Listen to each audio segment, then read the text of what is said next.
On est aujourd'hui le lundi 14 mai et comme on a eu l'occasion déjà de le mentionner depuis le début de cette semaine, on est dans une semaine qui est énormément chargée d'électricité spirituelle, historique, nationale, et on ne sait plus véritablement où donner de la tête, parce que je crois que ça fait des siècles déjà que notre peuple n'a pas eu l'occasion de vivre des moments aussi chargés. Bien sûr, il y a eu l'indépendance, il y a eu d'autres moments, mais disons qu'on peut les compter sur les doigts de la main.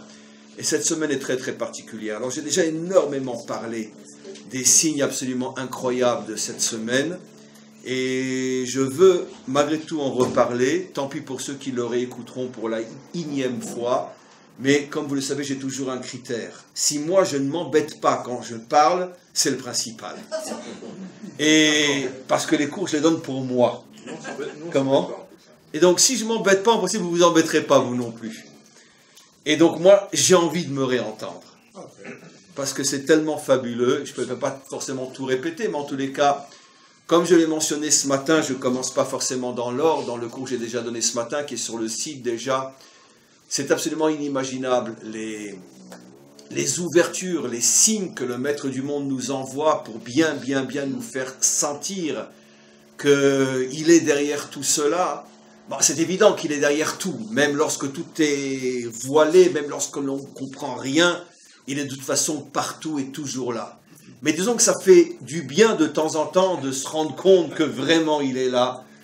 Et c'est comme, cette image n'est pas de moi, c'est comme deux amoureux qui sont séparés à l'occasion d'un long voyage. Alors, de temps en temps, ils s'envoient une photo, ils s'envoient un WhatsApp, ils s'envoient même un enregistrement avec un gros bisou, tout ce que vous voulez. Mais c'est pas pareil quand vraiment, ils sont là et c'est plus du virtuel. Et de la même manière, c'est évident que nous savons que le Maître du Monde nous accompagne depuis le jour où nous sommes sortis d'Égypte et nous n'en avons aucun doute. Le simple fait d'être là aujourd'hui à Jérusalem, c'est déjà la preuve la plus grande comme quoi il ne nous a jamais abandonnés. Mais de temps en temps, de voir des signes encore plus forts, plus évidents, surtout lorsque l'on sait les décrypter, ça ne fait que nous renforcer. Et comme je le disais ce matin, pas forcément dans l'ordre chronologique des signes, mais c'est absolument incroyable. Si vous demandez à Trump, est-ce que tu sais qu'on est aujourd'hui le dernier jour du mois de Iyar, le jour où tu décides de transférer l'ambassade à Jérusalem, il va te dire c'est quoi le mois de Iyar. Et je pense même, mais là j'exagère peut-être, je pense que même Bibi ne sait pas qu'on est le 29 Iyar aujourd'hui, parce qu'à mon avis, dans sa tête, il calcule selon le calendrier occidental, il sait qu'on est le 14 mai. Il devra en tous les cas sans doute réfléchir quelques secondes lorsqu'on lui dira, tu sais qu'on est au mois de Iyar, le 29 Iyar. Ah oui. Par contre, si tu lui dis qu'on est le 14 mai, avant que tu termines la phrase, il te le dira déjà. Mais sans chante. Comment ? Et donc, c'est évident que ni Trump, ni Bibi, ni la plupart de ceux qui sont concernés par le transfert de l'ambassade, j'ai oublié que le cours était pour la Refoua Shlema de Bracha Bat Rachel. Et donc, il est évident que tous ceux qui, en première ligne, sont concernés réellement par le transfert de l'ambassade, non seulement n'ont pas en tête qu'on est le 29 Iyar, mais de toute façon, même s'ils le savent, ils ne pourront jamais comprendre qu'est-ce que cela représente. Rappelez-vous, depuis des années déjà, vous pouvez voir des cours qui remontent à 10 ans, et chaque année, je redis la même chose, je l'ai dit au début de ce mois-ci, au début du mois de Iyar. Le mois de Iyar est sous le signe de Mashiach ben Yosef, de la reconstruction de notre nation après 2000 ans d'exil, reconstruction qui commence d'abord par le corps, Mashiach ben Yosef, et après viendra là Mashiach ben David. D'où on le sait, le Zohar le dit déjà depuis 2000 ans, nos maîtres le disent depuis des millénaires. Pourquoi ? Parce que le mois de Iyar, comme vous le savez, est un mot qui ne veut rien dire, ni en hébreu, ni en araméen. C'est un mot composé par nos maîtres, il y a plus de 2000 ans déjà, qui est en vérité un mot formé à partir d'initiales. Aleph, Avraham, Yud, Yitzhak, Yaakov, Resh, Rachel. Et donc, quel est le lien entre Avraham, Yitzhak, Yaakov et Rachel ? C'est que ces 4 personnages correspondent au début et à la fin, selon notre tradition, puisque les pères fondateurs Avraham, Yitzhak et Yaakov, Aleph, Yud, Yud, et le Resh fait allusion à Rachel, qui est la mère de Yosef, Mashiach ben Yosef. Et selon notre tradition que chaque juif connaît aujourd'hui, parce que énormément des secrets de la Torah qui étaient réservés à une élite pendant des millénaires, aujourd'hui sont diffusés, même les non-juifs connaissent ces choses-là quand ils ont accès à nos livres traduits ou à nos cours qui sont sur le net, etc. Tout le monde sait que dans notre tradition millénaire, la délivrance finale se fera en 2 temps. D'abord le retour d'Israël sur sa terre, l'époque que l'on appelle Mashiach ben Yosef, où essentiellement c'est la dimension corps d'Israël qui est reconstruite, la terre, le pays, le politique, l'économique, le social, le militaire, c'est la dimension corps. Et après seulement, lorsque la dimension corps, Mashiach ben Yosef, fils de Rachel, sera terminée, à ce moment-là, on rentre dans la dimension fils de Léa, Mashiach ben David, qui vient de Yehuda. Et le mois de Iyar est sous le signe de la reconstruction du corps, exactement selon le modèle biblique que lorsque Dieu a créé Adam, il a d'abord créé le corps, et une fois que le corps a été créé, il a insufflé l'âme. Et le Zohar explique sur ce verset-là, il y a déjà plus de 2000 ans, de la même manière que l'homme a été créé d'abord avec le corps et après avec l'âme, de la même manière la délivrance d'Israël se fera en 2 temps. D'abord le corps sera reconstruit, mais le corps sera encore sans âme véritable, puisque aujourd'hui il y a encore une séparation entre la synagogue et l'État, d'une certaine manière, mais au moins le corps sera reconstruit. Cette période s'appelle Mashiach ben Yosef, ou pour être très précis dans le langage du Zohar, Mashiach ben Ephraïm, Ephraïm fils de Yosef, et une fois que le corps sera arrivé à maturation, à ce moment-là viendra l'âme, Mashiach ben David. Et donc, c'est la raison pour laquelle, je l'ai déjà dit, et moi je l'ai dit avec une émotion, j'essaye de me retenir, mais qu'est-ce que vous voulez que je vous dise? Moi, je me répète 1000 fois la même chose, c'est quand même incroyable que Yom Ha'atzmaut tombe au mois de Iyar. Surtout qu'on l'a pas fait exprès. C'est pas nous qui avons choisi que Yom Ha'atzmaut soit le Iyar. Ça a été imposé par le fait que les Britanniques ont quitté le pays le Iyar. Et que si Ben Gurion ne s'était pas dépêché de déclarer la naissance de l'État, l'ONU aurait créé un nouveau mandat. Et l'ONU avait d'ailleurs fait savoir à Ben Gurion, où tu prends la décision que c'est toi le mandataire, ou on va nommer quelqu'un d'autre. Des Canadiens, des Américains, ça aurait très certainement été les Russes, très certainement. Mais les Russes auraient été nommés nouveaux mandataires, peut-être pour 300 ans. Donc il n'y avait pas l'État d'Israël. Ben Gurion, le Iyar, je l'ai expliqué dans un autre cours, surtout dans le live quand on a été à Sde Boker, a un problème. Tout son staff est contre lui. Parce que tout son staff sait qu'en vérité, ce que les nations veulent, c'est que les Arabes terminent le travail que ce crétin d'Hitler n'a pas été foutu de terminer en 5 ans qu'on lui a laissé. Puisque tous les dirigeants de toutes les nations européennes étaient complices d'Hitler, comme on le sait. Aujourd'hui, c'est un secret pour personne. Et donc, finalement, bon, il n'est pas arrivé à nous exterminer, mais les Arabes vont terminer. Et tout le staff vient chez Ben Gurion et lui dit, surtout, c'est un piège, ne déclare pas la naissance de l'État d'Israël, parce que dès que tu vas déclarer cet État, dans l'heure qui suit, tu as 5 nations qui te tombent sur la tête, qui étaient armées dans le contexte de l'époque jusqu'aux dents. Alors que nos soldats avaient un fusil pour 10 soldats. Un fusil pour 10 soldats. Ben Gurion prend la décision qui va sauver notre peuple. Contre tout son staff, je crois qu'il avait 1 ou 2 avec lui, contre tout son staff, il dit, on déclare. Son staff le menace, il lui dit, on ne viendra pas avec toi le jour de la déclaration. Mais comme c'est un dur à cuire, il dit, je déclare sans vous. Ils sont tous là le jour de la déclaration. 1 heure après, la guerre. 1 contre 10 000. Mais quoi qu'il en soit, ce n'est pas nous qui avons choisi cette date-là qui tombe en plein mois de Iyar. Comme par hasard, des millénaires auparavant, Rabbi Shimon Bar Yochai nous enseignait que le Mashiach ben Yosef est sous le signe de Rachel, sous le signe du mois de Iyar, et que la délivrance finale commencera par la reconstruction du nom de Yosef. Et boum, Yom Ha'atzmaut le 5 Iyar. Mais alors là où il faut vraiment se tenir, je me répète, c'est pas grave, mais alors c'est hier. Oh. Le premier jour de la dernière semaine, qui est la semaine de la royauté, Malchut, la royauté ne se dévoile bien sûr en Israël qu'à Jérusalem, bien sûr, puisque c'est la ville de la royauté, comme par hasard, Yom Yerushalayim.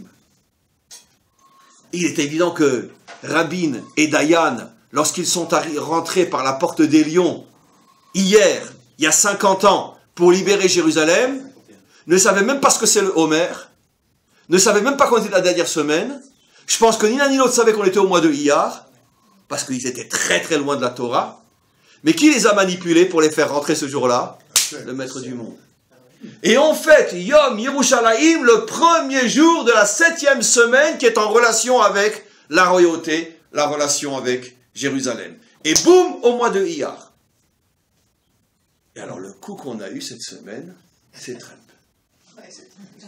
Le dernier jour du mois de Iyar, il décide de reconnaître Jérusalem comme capitale éternelle d'Israël. Je me pose une question, mais attendez, pourquoi précisément ce jour-là? Demain, après-demain, la semaine prochaine? Non. Non seulement la semaine de la royauté, mais en plus, il faut absolument que ce soit au mois de Iyar, puisque Iyar représente Mashiach ben Yosef. Mais tant que Jérusalem n'est pas reconnue comme étant la capitale d'Israël, ça veut dire que le travail de Mashiach ben Yosef n'est pas encore terminé. Ça, je ne l'ai pas encore dit. C'est toujours chez les Kahn que je dis la chose la plus importante. Mes amis, je vous annonce quelque chose. Vous m'entendez bien? Vous m'entendez bien? Vous m'entendez bien? La période de Mashiach ben Yosef se termine aujourd'hui. À 4 heures de l'après-midi, lorsque sera annoncé officiellement que l'ambassade d'Amérique, c'est-à-dire en vérité l'ambassade du monde occidental, car si c'est les Américains, c'est-à-dire tout le monde, même si c'est tout le monde, je vous expliquerai pourquoi dans quelques instants, à partir du moment où l'ambassade de la puissance qui domine tout l'Occident s'installe à Jérusalem, ce qui veut dire que, vous entendez bien ce que je dis, nous terminerons à 4 heures de l'après-midi, Mashiach ben Yosef. À 4h01, nous rentrons dans la période Mashiach ben David. Ça veut dire que tout va changer. Tout va changer. Et le prochain Yom Yerushalayim, c'est sur le Har HaBayit, avec des grues partout, la reconstruction du 3e temple. S'il n'est pas déjà terminé d'ici là. Entendez ce que je vous dis? Je signe ce que je dis. Puisque ce n'est pas moi qui parle de toute façon. Je signe. Nous terminons à 4 heures de l'après-midi, Mashiach ben Yosef. Mashiach ben Yosef aura duré depuis la fin du 19e siècle, depuis les premières grandes montées de Juifs, grâce, ça ne se dit pas, mais grâce au pogrom, parce que les Russes ont cru qu'ils nous extermineraient, mais grâce à eux, on a reconstruit notre pays. Donc, grâce aux pogroms qui ont commencé à la fin du 19e siècle, Kishinev, Odessa, Kiev, grâce à ces pogroms-là, des centaines de milliers de Juifs ont dit, bon allez, perdu pour perdu, on revient chez nous. Ils sont arrivés ici, ils ont donné leur vie, leur sang, leurs enfants, des familles qui étaient décimées, 8, 9, 10, 12, 13, 14 enfants, les uns après les autres, décimés les premières qui sont arrivées, il restait rien, ils arrivaient, le temps d'arriver, les enfants partaient tous, la malaria, la peste, toutes les maladies il y avait ici. Ah oui, aujourd'hui on va se promener dans le Golan, ou dans la Galilée. Mais c'était l'enfer, la Galilée, il y a 1 siècle et demi. Bien sûr. Ah oui, il faut lire notre histoire, madame. Bien sûr. Les marécages, les moustiques, c'était l'enfer. Les gens venaient, ils savaient qu'ils allaient tous mourir. Mais pour un qu'allait rester, ils venaient. Mieux vaut mourir, comme ils disaient eux-mêmes, de la malaria sur ta terre, que de mourir d'un coup de hache quelque part à Odessa ou à Kiev. Évidemment. Et donc ils venaient ici, pour mourir comme des Juifs, qui reconstruisent leur terre. À ce moment-là a commencé la période de Mashiach ben Yosef, avec des catastrophes, entre autres la Shoah. Et on arrive aujourd'hui, le 14 mai 2018, qui est en vérité, en hébreu, le Kaftet Iyar Tafshin Ein Chet, se termine après pratiquement 200 ans la période de Mashiach ben Yosef. Et nous rentrons à partir d'aujourd'hui déjà dans Mashiach ben David. Il va y avoir une accélération des événements inimaginables, tout le montre. Et tout se met en place avec l'Iran, puisque c'est dit explicitement dans le Midrash Rabbah, il date de combien de temps à peu près? 2300 ans. Il y a 2300 ans, nos maîtres disent dans le Midrash que le dernier grand combat du Mashiach ben David, pas ben Yosef, sera contre Paras, sera contre les Perses, sera contre l'Iran. Tout se met en place. Donc c'est évident que Trump devait se dépêcher de terminer la période de Mashiach ben Yosef, puisque ça y est, maintenant on rentre dans Mashiach ben David, et son grand problème sera avec Paras, Perse, aujourd'hui les Iraniens. Donc tout se met en place. Voilà. En vérité, la guerre avec Paras, c'est ce qui va déclencher la guerre de Gog et Magog, d'une certaine manière. Mais de toute façon, tout se terminera bien, grâce à Dieu. La période la plus dangereuse était la période de Mashiach ben Yosef. Pourquoi? Parce que comme vous le savez, il y a une tradition qui dit que Mashiach ben Yosef devait mourir. Traduit dans un langage moderne, ça veut dire que Mashiach ben Yosef, son projet devait échouer. Ça veut dire que l'État d'Israël aurait pu disparaître. Mais grâce à Dieu. La période s'est terminée aujourd'hui grâce à Trump. Et maintenant, on rentre dans Mashiach ben David. Dans Mashiach ben David, il n'y a plus de risque. Je n'ai pas dit qu'il n'y a plus de malheur. Je n'ai pas dit qu'il n'y a plus de catastrophe. Mais il n'y a plus de risque. Parce que sur Mashiach ben David, ça ne peut que réussir. Sur Mashiach ben Yosef, il y avait un safek, il y avait un doute. Maintenant, j'ai expliqué ce matin, et je vais vous le réexpliquer, quelque chose d'absolument extraordinaire. Parce que ce matin, c'est pas sorti aussi bien que comme un brouillon avant un propre. Et je dois le redire parce que c'est d'une importance extrême. Il a déjà été prévu, il y a plus de 4000 ans dans la Torah, que c'est le sar de Esav, c'est-à-dire la force de Esav, qui reconnaîtra que Yaakov s'appelle Israël et lui donnera la bracha. Quand? Dans le fameux combat entre Yaakov et l'ange. D'après notre tradition, vous savez tous et toutes que cet ange-là, d'après notre tradition multimillénaire, est en vérité l'ange de Esav. C'est le dernier combat de Yaakov, le combat avec Esav, le dernier exil, jusqu'à aujourd'hui. Pendant toute la nuit, Yaakov est battu. Il est maltraité, au point qu'au lever du matin, il va boiter. C'est les millions de morts qu'il laisse derrière lui. Surtout dans le monde ashkénaze, plus que dans le monde sfarad. Puisque c'est normal, Esav est un ashkénaze, c'est pas un sfarad. Les sfaradim, ils vivent avec Ishmaël, pas avec Esav. Donc il boite. La jambe, comme on le sait, ça fait allusion à tous les enfants qui sont restés derrière nous. Puisque comment sont appelés les enfants dans la Torah? Yotse, Yerer, ceux qui sortent de la jambe. Les enfants, ça fait allusion à la jambe. C'est 2,5 millions d'enfants qu'on laisse en Pologne, entre autres, sans compter tous ceux qui nous ont été volés pendant des siècles et des siècles et des siècles. Rien que les cantonistes, des millions d'enfants qui ont disparu. Quand on volait les enfants à l'âge de 15 ans pour les enrôler dans l'armée russe. Et évidemment, 90% ne sont jamais revenus. Et donc, il boite. C'est tout ce qu'il a laissé derrière lui. Donc pendant toute la nuit, il a été très très maltraité. Mais arrive le matin fait allusion, pas à la délivrance, mais aux prémices de la délivrance, puisque comme vous le savez, Hamoud HaShachar, ce qu'on appelle le lever du matin, c'est un moment où, quand on regarde dehors, il fait encore noir. C'est pas Netzachama, c'est pas le soleil qui commence à pointer. D'après notre tradition, et c'est vrai même sur le plan scientifique, je l'ai vérifié, vous pouvez le faire aussi, le matin se lève en 2 temps. Il y a d'abord ce qu'on appelle Hamoud HaShachar, le lever du matin, c'est pas encore le lever du soleil. À peu près 3/4 d'heure après, le soleil commence à se lever, ce qu'on appelle chez nous Netzachama. Donc, c'est une période où on sort de la nuit, mais on n'est pas encore dans la clarté.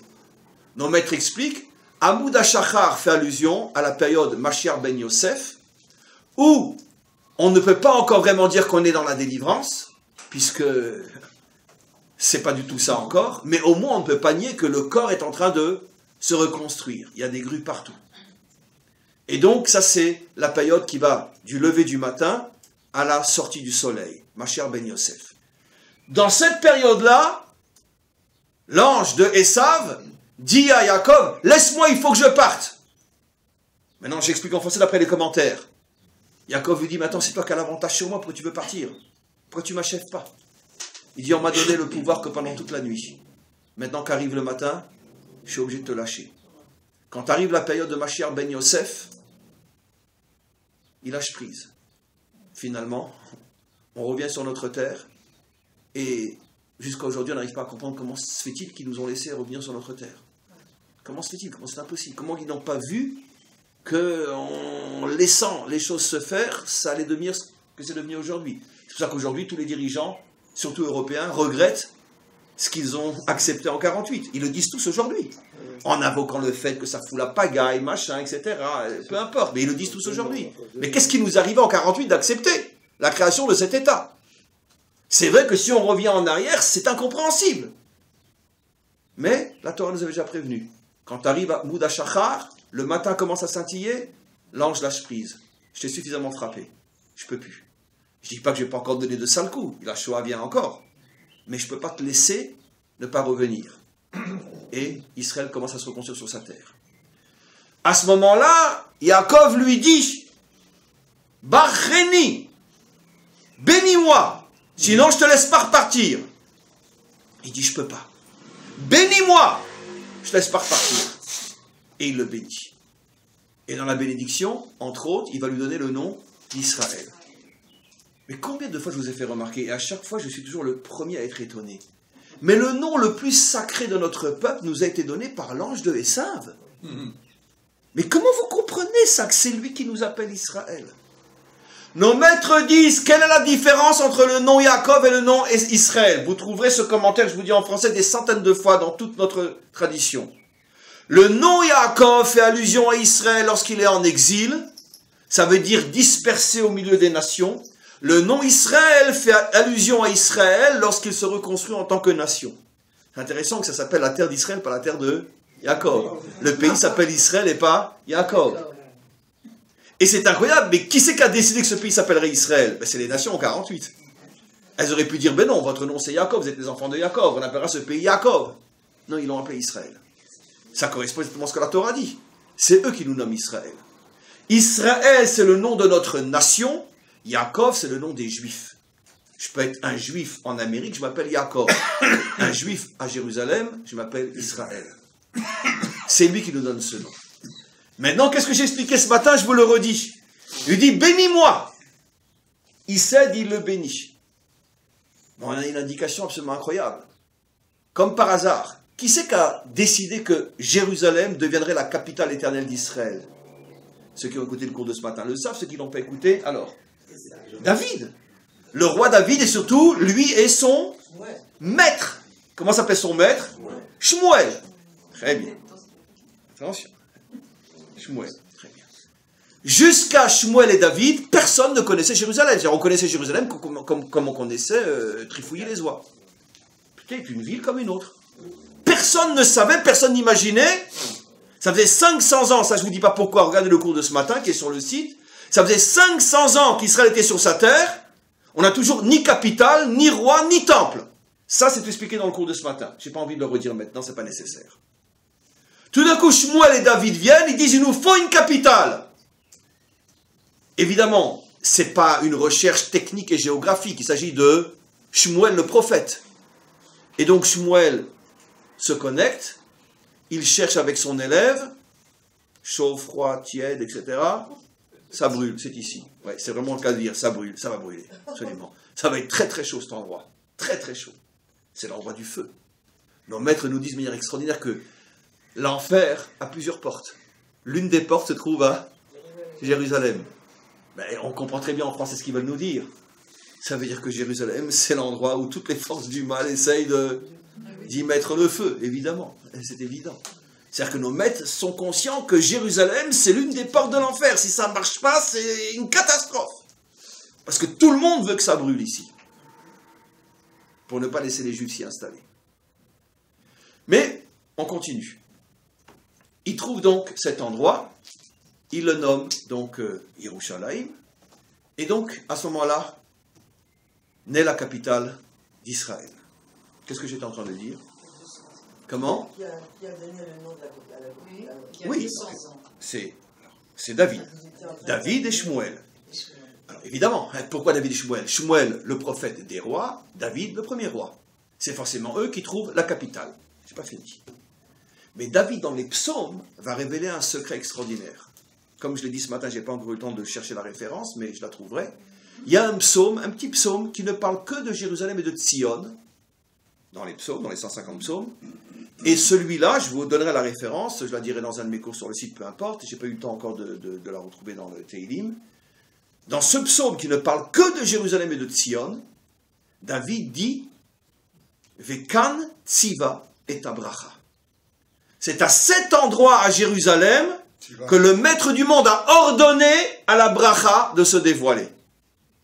Jérusalem est la ville de la bracha, la ville de la bénédiction, puisque c'est la ville du temple, c'est la ville de la shrina, la ville de la connexion avec le maître du monde. Qui parle, pas qui calme, pardon. Qui sham tziva Hashem et abracha. Le verset est 100% juste. Qui sham tziva Hashem et abracha. D'ailleurs, marquez-le en français, Google il va vous donner la référence. Car là-bas, Dieu ordonna la bénédiction. Mettez-le dans Google, il vous donne toute la référence, comme ça vous pourrez le voir par vous-même. Là-bas, Dieu a ordonné la bénédiction. Ce qui veut dire que la bénédiction sur notre terre se dévoile essentiellement à Jérusalem, et de Jérusalem, elle se répand partout. Donc maintenant, on revient à ce combat avec l'ange. Quand Yaakov dit à l'ange, bénis-moi, et qu'il lui dit, la bénédiction, je t'appelle Israël, je t'appelle plus Yaakov, ça veut dire que quoi? La bénédiction, c'est que tu ne seras pas seulement le peuple juif, tu seras aussi la nation d'Israël. Et donc il lui dit, alors bénis-moi. Et c'est lui qui le bénit. Ça veut dire que c'est l'ange de Esav qui reconnaît la ville de Jérusalem. Puisque c'est ce que dit le roi David. Kisham tziva Hashem et abracha. Voilà comment tout se tient avec les versets. Ce qui veut dire qu'il y a plus de 4000 ans, la Torah nous avait prévenu qu'à l'époque du Mashiach ben Yosef, c'est le sar de Esav, dont le représentant, comme vous le savez, disent nos maîtres, est toujours l'homme le plus puissant de la civilisation esavique. Aujourd'hui, c'est Trump. C'est toujours, puisqu'il est en coordination avec le sar en haut, et là il reçoit ses forces, que c'est finalement le sar de Esav et son représentant dans notre génération Trump qui reconnaissent le droit à Israël de s'appeler Israël et pas seulement Yaakov, et qui donnent la bracha, c'est-à-dire qui reconnaissent Yerushalayim comme la ville où il est dit Vesham Tziva Hashem et Abracha. Je vous signale juste aussi, comme par hasard, que l'endroit où va être l'ambassade donne droit, vue sur le mont du Temple. Le mont du Temple. Bien sûr. Allez-y, vous verrez. Droit sur le mont du Temple. C'est-à-dire que quoi? Maintenant l'époque Ben Yosef est terminée, maintenant on regarde Ben David qui lui reconstruit le troisième temple. Ça donne droit sur le mont du Temple. C'est absolument incroyable. D'ailleurs encore, je vais vous dire encore plus, mais bon, il faut que je me réserve pour les prochains cours. Donc c'est quand même pas mal. Mes amis, j'ouvre juste une parenthèse, que sincèrement, je n'ai pas encore commencé le cours. C'est juste une introduction. Je veux juste tirer, malgré tout, encore une fois, ne nous berçons pas d'illusions, ne soyons pas bêtes, idiots et naïfs, d'accord? Trump est loin d'être un ange, un saint, et tout ce que vous voulez, on sait tous, derrière le personnage, tout ce qui traîne comme valise et tout ce qu'il y a dedans. Mais malgré tout, une chose, on peut apprendre. C'est que dans ce monde, il n'y a que les fous qui le font avancer. Mais c'est vrai. Ça veut dire, et vous allez voir que ce que je suis en train de vous dire est écrit explicitement dans le Talmud. Mais laissez-moi d'abord vous le dire en français. Un homme qui a le monde entier sur le dos, qui a tout son parti sur le dos. Tous les lundis et tous les jeudis, on lui sort une nouvelle prostituée. Très bien. Un homme qui... Je sais pas moi, n'importe qui normal, il se serait déjà suicidé depuis longtemps, je veux dire, face à toutes les saletés qu'on verse sur lui du matin au soir du matin. Il n'a personne de son côté. À chaque fois qu'il nomme quelqu'un, au bout de 2 jours, il le fout dehors et la personne se retourne contre lui. C'est inimaginable. Un fou furieux. Mais d'un autre côté, mes amis, c'est quand même lui qui est en train de faire, et ça rend tellement tout le monde fou de rage que personne n'en parle, c'est complètement censuré ou presque, c'est quand même lui qui est en train de préparer la paix entre la Corée du Nord et la Corée du Sud. Mais ça, ce monde de... Excusez-moi, monsieur Salomon n'écoute pas. Ce monde de salauds n'en parle pas. Parce que c'est tellement grand ce qu'il est en train de faire. Vous imaginez, personne dans leur rêve aurait imaginé, et lui je crois qu'il va y arriver, faire la paix entre la Corée du Nord et la Corée du Sud. Amener un Hitler multiplié par 1000, parce que sauf qu'il n'a pas la puissance de Hitler, mais s'il avait eu la puissance de Hitler, il aurait été 1000 fois pire que Hitler, ce malade mental. Il a fait jeter son oncle au chien, des trucs fous. Même Hitler n'aurait pas osé faire un truc pareil. Il arrive à l'amadouer, à le faire rencontrer le président de la Corée du Sud, à le faire rencontrer à Saïgon bientôt Trump, Singapour, pardon. Et vous imaginez, à amener l'ambassade à Jérusalem, et vous imaginez ce qui se passe. Et c'est vrai que c'est un fou furieux, à la vision, bien sûr, de l'établissement, du politiquement correct. Mais quelle est sa force, justement? C'est que le monde n'avance réellement que lorsqu'il est entre les mains de gens qui ne regardent personne. J'avance. J'avance. Je prends des risques, j'avance. Tout le politiquement correct, l'établissement, ce qu'on appelle les dirigeants des sondages, que toutes les 5 minutes ils se retournent pour savoir quel est le sondage, toute cette miel qui nous gouverne, d'accord, c'est celle qui est en train de détruire le monde.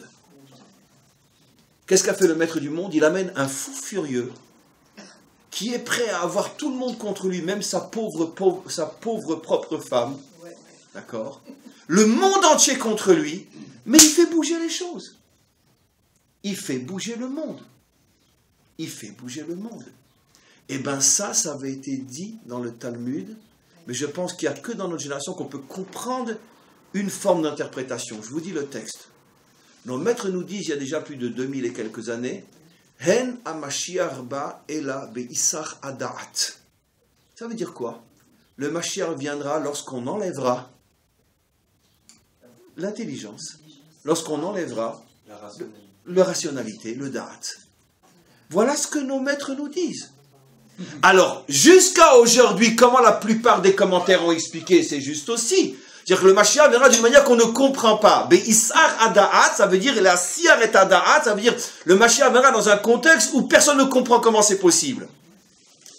Je crois qu'aujourd'hui, on peut donner une précision dans cette explication. Le Mashiach viendra grâce à des gens qui ont un comportement, effectivement, complètement irrationnel, complètement fou. Mais, si effectivement ce que je dis est juste, et ce que je dis est juste, que c'est lui qui à 4 heures de l'après-midi va terminer la période de Mashiach ben Yosef, ça veut dire, mes amis, que c'est un dingue qui amène le monde à la délivrance. Dingue, encore une fois, chas v'shalom, pas que je dis qu'il est dingue, dingue selon le contexte du politiquement correct et de l'établissement mondial, y compris chez nous. Vous avez dit qu'un Meller, c'est lui qui brise toutes les... Non. Oui, mais j'avoue franchement, je répète à vous ce que vous avez dit, j'ai toujours dit que nos maîtres disent depuis des millénaires que la définition d'un roi, c'est celui qui fait tomber toutes les limites pour se frayer un chemin, mais j'avoue ne l'avoir jamais compris comme je le comprends aujourd'hui. Parce que oui, on peut briser des limites, mais d'une manière intelligente, d'une manière... Mais il semblerait qu'en ce qui concerne la délivrance finale, c'est une brisure de limite, mais qui est une brisure de limite mentale, quelqu'un dit. Ça veut dire qu'il fait tomber toutes les limites de la raison. On n'arrive plus à le suivre, on n'arrive plus à le comprendre. Imaginez-vous qu'un Clinton, qu'un Nixon, qu'un Bush aurait prévu une rencontre avec la Corée du Nord. Le monde entier ne parlerait que de ça du matin au soir, du soir au matin. On serait déjà en train de l'applaudir avant même que ça soit réalisé. Trump le fait, personne n'en parle. Comment? Voilà. Et Obama qui a eu le prix Nobel de la paix sans rien faire et il n'a amené que la guerre. Mais d'une manière tellement sournoise et tellement vicieuse que personne ne se rend compte comment il a préparé le monde à sa propre destruction. Bon, il avait une revanche sur le monde occidental, on peut le comprendre, tout le monde sait en vérité le traumatisme qu'il avait, vu de là où il vient, mais je ne le juge pas. Après tout, 300 ans d'esclavage, c'est sûr qu'il y a une grosse rancune et on a envie de se venger des Blancs. Mais bon, peu importe. C'est une thèse qui est 100% juste. Mais quoi qu'il en soit, si c'était n'importe quel autre président qui rentre dans le moule de l'établissement qui avait fait ça, c'est impossible qu'il le fasse, puisque justement, s'il est dans le moule, il ne peut pas le faire. Mais supposons qu'il y soit arrivé, mais tout le monde ne parlait que de ça. Mais comme c'est Trump, c'est tellement waouh que les gens ne savent même pas par où commencer. Et je vous garantis que même si ça se fait, les gens en parleront à peine. Les gens en parleront à peine. Parce que il est en train de remettre en cause toutes les normes. C'est trop gros, c'est trop fort. Ce que je dis souvent, c'est comme une lumière trop grosse qui s'allume devant les yeux, tu es ébloui. Donc tu es dans l'obscurité, tu ne vois rien. Mes amis, on est en train de vivre des temps très, très, très particuliers. Et encore une fois, il ne faut pas non plus maintenant vivre dans une utopie, dans une euphorie que ça y est, tout le monde il est beau, tout le monde il est gentil. Car comme je le disais ce matin, je l'ai fait remarquer, et c'est très important que je le redise aussi ici, c'est que même après que Esav donc est appelé Yaakov Israël, ce qui est en train de se passer aujourd'hui, on voit malgré tout que la Torah continue à appeler Yaakov Yaakov. Et nos maîtres s'étonnent et posent la question. Nos maîtres s'étonnent et posent la question. Un grand défenseur d'Israël vient de rentrer. Le pasteur Nicholson. Et Baruch haba cher ami. Content de vous voir. Et donc, comme j'étais en train d'expliquer, qu'est-ce que j'étais en train de dire? Le monde continue à appeler la Torah. Ah oui, la Torah continue à appeler Yaakov, Yaakov. Et nos maîtres s'étonnent et posent la question, mais comment se fait-il que lorsque Abraham a changé de nom, la Torah ne l'appelle plus jamais Abraham, elle l'appelle tout le temps Abraham. Lorsque Sarai a changé de nom, la Torah ne l'appelle plus jamais Sarai, mais Sarah. Alors pourquoi on lui donne un nouveau nom Israël et pourquoi on continue à l'appeler Yaakov? Ceci pour nous faire comprendre que c'est seulement l'ange. Ça veut dire on pourrait dire c'est une ouverture dans le ciel, mais ce n'est pas encore complètement réalisé dans le monde, dans l'histoire. Il faut comprendre, selon la logique de la Torah ou selon, on pourrait dire, les codes toraïques, lorsqu'une chose est enseignée par le biais, si j'ose dire, du ciel, c'est comme pour nous faire comprendre que la chose existe potentiellement, mais maintenant il faut encore toute l'histoire pour le faire descendre et l'habiller dans la réalité. C'est pas Esav lui-même qui a reconnu, c'est l'ange de Esav. Exactement ce qu'on voit aujourd'hui. C'est pas tout l'Occident qui reconnaît Israël comme Jérusalem comme capitale d'Israël. C'est uniquement celui qui est en connexion avec le Sar de Esav parce que c'est le dirigeant de la plus grande puissance. Puisque d'après notre tradition, seul le dirigeant de la plus grande puissance esavique est en connexion directe avec le Sar de Esav. Et d'ici que les Français ou les Suédois y arrivent aussi, je veux dire, à moins qu'on laisse aux Suédois ouvrir encore quelques Ikea, peut-être. D'accord. Voilà. Oui, parce que c'est qu'une question de pognon, il faut savoir. Hein, c'est qu'une question d'argent. L'Europe est dans une situation aujourd'hui, depuis qu'il y a l'histoire avec l'Iran et les Américains, mais tous les contrats qu'on a signés, qu'est-ce qu'on va faire? Et là, mais moi ça me fait rire, vous vous rendez compte, ils n'ont même pas honte de le cacher. Ils le disent clairement. Mais on a des milliards en jeu. Ça veut dire que tu es prêt à foutre le monde entier en l'air pour quelques milliards dont peut-être toi et tes enfants uniquement profiteront. Mais ils le disent eux-mêmes. Tout le esquème avec l'Iran, c'était que du pognon. Mais bien sûr, surtout les Allemands. C'est-à-dire c'est que de l'argent. C'est que de l'argent. Alors c'est donc que je dis qu'avec les Suédois, si on leur laisse ouvrir encore quelques Ikea, peut-être que eux aussi ils ouvriront une ambassade. Si on leur promet qu'on fait un Ikea juste à côté de l'ambassade suédoise, peut-être qu'ils nous laisseront aussi, puisque ça ne fonctionne que comme ça. D'accord? Argent, argent, argent. Il n'y a que ça qui fait fonctionner le monde. Comment? C'est leur Dieu. Oui. Non, mais c'est quand même étonnant que quand même les Américains, qui eux, ont carrément dit que l'argent c'est leur Dieu, puisqu'ils l'ont marqué sur le dollar.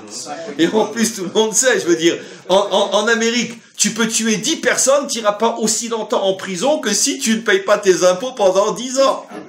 Si tu ne payes pas tes impôts pendant 10 ans, tu vas faire 150 ans de prison. Par contre, tu tues 10 personnes, tu feras peut-être 30 ans de prison avec une certaine remise après.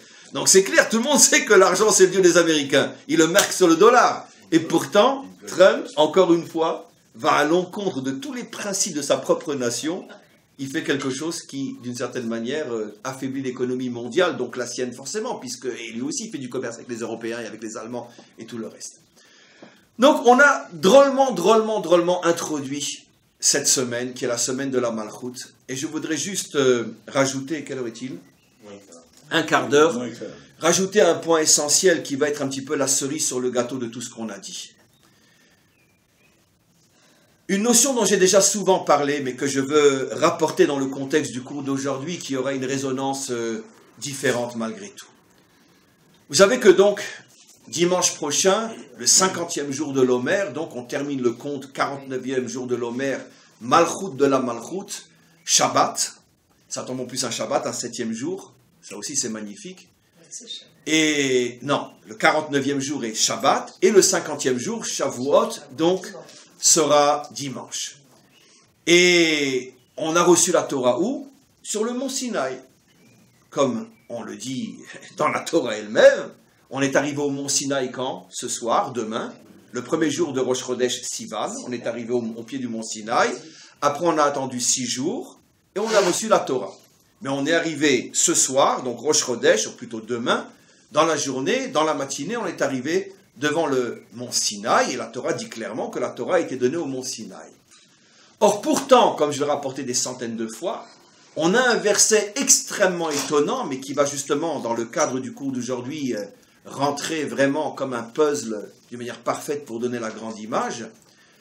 On a un verset très étonnant dans Ésaïe, qui dit qu'au moment de la délivrance, et comme je vous l'ai déjà dit, ce sont les nations qui le diront, regardez dans le contexte, Ki mitzion tetze Torah, udvar Hashem me Yerushalayim. Les nations diront au moment de la délivrance, c'est de Tzion que sort la Torah, et la parole d'Hachem de Yerushalayim, Ki mitzion tetze Torah.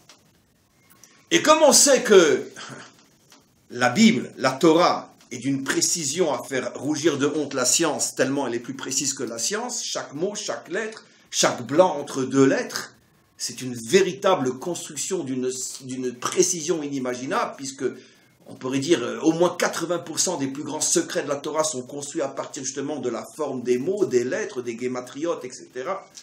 Donc c'est toute une science inimaginable.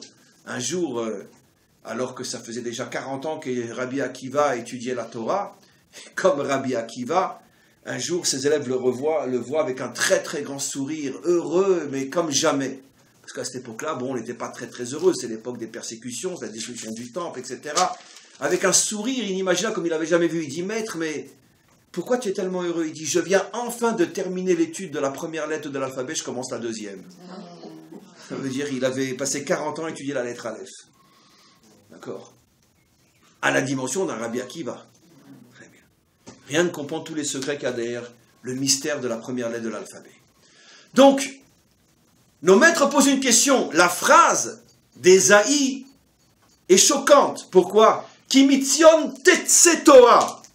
Non seulement le prophète voit la Torah sortir d'une autre montagne que celle de laquelle elle est déjà sortie, et en plus, elle ne va pas ressortir une deuxième fois. Pourquoi tetze Torah, mitzion? A Torah kvar yatsa, mais Har Sinaï. Elle a été déjà donnée sur le mont Sinaï. Qu'est-ce que ça veut dire que la Torah sortira du mont Sion? Et nos maîtres nous expliquent, et je vais vous le montrer dans un commentaire extraordinaire, qu'en vérité, la Torah a deux dimensions. Il y a la Torah qui a la dimension, on pourrait dire, du prat, de l'individu, et la Torah qui a la dimension du klal, de la nation. La Torah du juif et la Torah d'Israël. La Torah de Yaakov et la Torah d'Israël. La preuve, mes amis, c'est que finalement la Torah que nous avons reçue sur le mont Sinaï, celle qu'on a reçue à Shavuot, on l'a vraiment celle-là? Non. Celle-là a été brisée. On en a reçu une autre toujours dans le désert et toujours sur le mont Sinaï, celle qu'on a jusqu'à aujourd'hui. On l'a reçue quel jour? Yom Kippour. Puisqu'il est remonté 2 fois 40 jours, et ça tombe boule, Yom Kippour. 80 jours. À partir du moment où il remonte. Le jour de Kippour, on reçoit finalement à nouveau la Torah Sinaï avec quelques petits changements, très légers, mais qui sont très significatifs. Finalement, la Torah du Sinaï, c'est celle de Yom Kippour. Mais le langage de Yom Kippour, le jour du grand pardon, d'accord, c'est quoi finalement? Tirez pas cette tête. Ben, c'est une religion. Comporte-toi bien, sois gentil, sois pas méchant. Fais tes chouvas, demande pardon au bon Dieu, sinon tu vas être puni. C'est le langage de toutes les religions. On en a besoin aussi, malheureusement, parce qu'on sait très bien que, bon, on faute. Mais c'est quand même pas un hasard si la Torah qui nous accompagne depuis des millénaires, c'est la Torah finalement de Yom Kippour. C'est la Torah qui s'intéresse à quoi finalement? D'accord? Sois gentil, sois pas méchant. Dans un langage plus intelligent, c'est la Torah qui s'intéresse finalement à la construction de l'homme. Ça, c'est la Torah du désert. C'est la Torah de l'exil. La Torah qui t'apprend finalement à être bien avec le bon Dieu. Mais à force de t'occuper de toi et de n'être préoccupé que par toi, est-ce que tu prends conscience que finalement, tu n'es qu'un élément à l'intérieur d'une nation? Vous savez ce que c'est le symbole profond de ces tables brisées en plusieurs morceaux?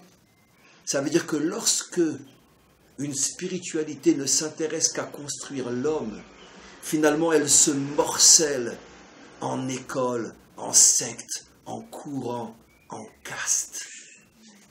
C'est ça le morcellement de la Torah. D'accord? T'as les Breslev, t'as les Lubavitch, t'as les Datim Leumim, t'as les Haridim, t'as les Gour, t'as les Vijnitz, t'as les Ashkenazim, t'as les Sfaradim, t'as les Tunisiens, t'as les Marocains, t'as les Algériens, t'as les Irakiens. Les Italiens.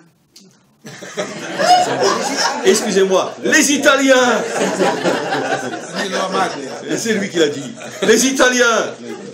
Mais où sont les Juifs? D'accord. Où sont les Juifs? Où ils sont? T'es quoi, toi? Moi, je suis Breslev. T'es quoi, toi? Moi, je suis Dati Leumi. Moi, je vais d'après le Rav Kook. T'es quoi, toi? Moi, je suis Hariri. Moi, c'est l'école de Bnei Brak. T'es quoi, toi? Moi, nous, on vient de Tunisie. Nous, on est Bourra. T'es quoi, toi? Moi, je suis algérien. Nous, c'est couscous. Comment? Yeke. Yeke. J'ai oublié les Yeke. Les Italiens, les Yeke. Yeke. T'es quoi, toi? Je suis de Colmar. Je suis de Strasbourg. Je suis hongrois. Je suis quoi? Yeke. Trouvez-moi un qui va dire, moi, je suis juif. Vous ne trouvez pas un qui va dire, je suis juif. On n'a pas oublié. On se définit par rapport à un morceau. C'est ça, le symbole de la Torah jetée et morcelée. On n'est que des morceaux de juifs. Pourquoi? Parce qu'on n'a pas une approche nationale. On a une approche individuelle de la Torah. Sauf qui peut, chacun sa peau. Et chacun adhère à l'école qui lui parle le plus pour sauver sa peau. Mais en vérité, même si c'est fort ce que je vais dire, mais c'est vrai malheureusement, chacun se fout royalement de la nation d'Israël. Chacun ne s'intéresse qu'à sa propre cause. Son rabbi, son rave, son école, sa tendance. Mais en vérité, il n'y a aucune vision léoumite, une vision nationale. Et ça, c'est la Torah de l'exil, la Torah morcelée. Alors après, on a reçu nouveau une Torah entière, mais le bon Dieu, comme il est, il a un humour, le bon Dieu, je vous garantis. Il a un humour. Quand c'est qu'il nous donne la deuxième Torah de Sinaï, à Kippour? Genre, tout ce qui vous intéresse, vous, c'est uniquement soit gentil, soit pas méchant. Bon, c'est important d'être gentil et pas être méchant, d'accord, c'est très important. Quand même, mange kasher, fais Shabbat, mets les tefilines. Moi, je ne suis pas en train de dire que c'est pas important. Moi aussi, je mange kasher. Mais c'est ça, la seule chose que le bon Dieu veut de moi, c'est que, ah non, je ne mange pas de porc. C'est pour ça qu'il m'a créé, pas manger de porc. C'est tout. Mais qu'est-ce qu'il y a derrière? Mais quel est le but? Quel est le but? Qu'est-ce qu'il y a derrière? Qu'est-ce qu'il y a derrière? Les gens se posent plus de questions. Alors moi, je suis un bon juif, hein, moi, je ne mange pas de porc. Moi, je ne mélange pas le lait et la viande, je suis un très bon juif. D'accord, mais qu'est-ce que tu fais pour faire avancer le monde? Qu'est-ce que tu fais? Tu ne vois pas dans quel état est le monde, mais qu'est-ce que tu fais? Or, c'est clair qu'un individu ne peut pas changer le monde. Seule une nation peut agir. Il faut d'abord que Israël se reconstruise en tant que nation et après amènera avec lui d'autres et d'autres et d'autres nations. Et quand toutes les nations seront reconstruites et Israël, 71 nations avec le maître du monde, ça fait 72. 72 est la valeur numérique de quoi? Je l'ai dit 1000 fois. Chesed. La bonté. Qu'est-ce que dit le verset? Olam Chesed Yibane. Le monde sera construit au futur par le Chesed. Qu'est-ce que veut dire ce verset mystérieux? Le monde sera construit par le Chesed, c'est un futur. Chesed, valeur numérique 72. 70 nations, Israël et Dieu, 72. Ça, c'est le projet. Reconstruire le monde. Ça, c'est le projet. Maintenant, pour nous, juifs, Un des moyens d'y arriver, c'est de manger cachère. Mais ce n'est que le moyen, ce n'est pas le but. Les gens, ils s'arrêtent au but, ils disent « je suis un bon juif ». Non. C'est pour ça qu'en vérité, il y a une autre Torah qui va se dévoiler. C'est la même Torah, c'est les mêmes lois. Mais l'approche, la vision, la compréhension sera différente. C'est la Torah de Tzion. Elle se dévoile au moment de la délivrance. Et pourquoi c'est les nations précisément qui disent « Ki mitzion tetze Torah » ? Pourquoi c'est pas nous? Pourquoi c'est elles qui le disent? Parce que cette Torah qui est la Torah de la nation d'Israël, celle-là, elle concerne même les autres nations. Parce que qu'est-ce qu'ils en ont à faire, les non-juifs, qu'on ne mélange pas le lait et la viande? Mais qu'est-ce qu'ils en ont à faire? À part nous prendre pour des tarés. Parce que franchement, un jambon beurre, c'est délicieux. Il paraît en tous les cas. Moi, je ne sais pas, je n'ai pas mangé. Il paraît, je sais pas, c'est très très bon. D'accord. Alors, non? Et les crevettes, c'est pas bon? Franchement. Alors, qui c'est qui sait? Moi, je n'interroge pas. Très bien. Alors, qu'est-ce qu'il y a? Regardez ces yeux qui ne mangent pas de crevettes. On va changer le monde parce qu'on ne mange pas de crevettes, franchement. Mais quand les nations vont voir que Israël a un projet national qui touche le domaine politique, économique, social, la morale, une spiritualité qui concerne la nation, pas seulement les individus, quand enfin Israël, après des millénaires de retard, va se mettre enfin à jouer le rôle pour lequel il a reçu la Torah, de devenir un modèle national, toutes les nations vont suivre. Ça commence déjà. Hein. Oui, non. Mais oui, oui. Non, la science, ce n'est pas encore un domaine national. Je parle qu'une nation qui vit sur des règles de justice, d'égalité, de fraternité, de respect, de véritable liberté, que les riches ne profitent pas des pauvres, que les pauvres ne soient pas exploités, que même ceux qui ont le pouvoir peuvent être jugés, être condamnés s'il le faut, qu'il n'y ait pas de piston, qu'il n'y ait pas de scie, qu'il n'y ait pas toute cette pourriture qui pourrit le monde. C'est ça le vrai message qu'Israël doit apporter au monde. Quand Israël sera à ce moment-là une nation qui peut dire, voilà, nous on a réussi, à ce moment-là, les nations diront, waouh, Ki mitzion tetze Torah. Cette Torah nous intéresse, la Torah des crevettes, on s'en fout royalement. Mais la Torah qui nous permet de faire en sorte que quoi? Que les adolescents ne se prostituent pas, ne se débauchent pas, ne se droguent pas, ne font pas les 400 coups. Quoi, vous avez réussi à résoudre le problème de vos adolescents? Mais comment vous avez fait? Vous savez, il y a eu une fois dans l'histoire où on a eu un aperçu de ça, mais ça n'a pas duré longtemps, c'était à l'époque de qui? Où tous les rois, tous les dirigeants, tous les philosophes, tous les savants, tout le monde venait prendre des conseils auprès de qui? Le roi Salomon. Ça a été le modèle pré-messianique. Où cet homme-là avait une sagesse et il disait à chacun comment faire avec les adolescents, avec la drogue, avec la mafia, avec... c'est ça que les gens ont besoin d'entendre. Qu'est-ce qu'ils en ont à faire de savoir qu'on ne mélange pas le lait et la viande? Attention, ne comprenez pas mal ce que je dis, qu'à Dieu ne plaise. Nous, pour l'éternité, on ne mélangera pas le lait et la viande. Parce que c'est notre structure nishmatique. À nous, ça nous fait du mal. Mais ce n'est pas avec ça qu'on va sauver le monde. Parce que les nations n'ont strictement rien à faire. Est-ce qu'elles attendent de nous? C'est des projets qui peuvent être des modèles pour l'humanité tout entière. Et ça, c'est la Torah de Tzion. Ki mitzion tetze Torah. Et en vérité, avec l'aide du Maître du Monde, on se rapproche effectivement de plus en plus et de plus en plus et de plus en plus de cette Torah. On en est encore loin à vision humaine, mais malgré tout, on se rapproche, puisque ça fait partie justement de ce que j'ai expliqué, Mashiach ben Yosef, Mashiach ben David. En vérité, comme je l'ai annoncé, à 4 heures aujourd'hui, on termine l'époque de Mashiach ben Yosef. On rentre dans Mashiach ben David. Ce que je peux vous annoncer, c'est qu'en ce qui concerne notre nation, en principe, les vrais, on pourrait dire, challenges qui nous attendent maintenant dans les années ou les quelques petites décennies à venir, parce qu'à l'histoire de l'échelle humaine, de l'histoire de l'échelle des nations, ce n'est pas une question de quelques mots, quelques semaines, il ne faut pas non plus rêver et vivre dans la lune. Mais quoi qu'il en soit, maintenant, les prochaines grandes étapes qui attendent Israël, c'est véritablement la construction morale de la société. On sent de plus en plus que c'est un problème qui hante chacun d'entre nous, les injustices, les abus, la corruption, etc. Et ici, comme partout ailleurs, bien évidemment, parce qu'on correspond à 100% au modèle occidental partout où il a été implanté, donc la corruption est la définition même de la civilisation occidentale, et on n'y a pas échappé nous aussi. Et d'une certaine manière, dans l'époque du Mashiach ben David, ça va être le souci essentiel. Regardez les psaumes. Je ne les ai pas par cœur malheureusement, mais pour ceux qui font les psaumes, vous verrez. À chaque fois que vous verrez un psaume qui fait allusion au Mashiach, ou à David, ou à Shlomo, le psaume parle pratiquement uniquement de tzedek et de mishpat, de justice sociale et de justice tout court. Vous verrez. Dans tous les psaumes qui font allusion au Mashiach, il n'y a pratiquement qu'un seul mot qui revient constamment, tzedek, tzedek, tzedek. Justice, justice, justice. Et Yerushalayim, bravo, merci beaucoup, comment on a vu, s'appelle dans tous les prophètes Ir Hatzedek. On n'appelle pas Jérusalem la ville de la religion, ni même la ville de Dieu, pourtant c'est sa ville. C'est pas la ville où on ne mélange pas le lait et la viande, c'est la ville du Tzedek, la ville de la justice.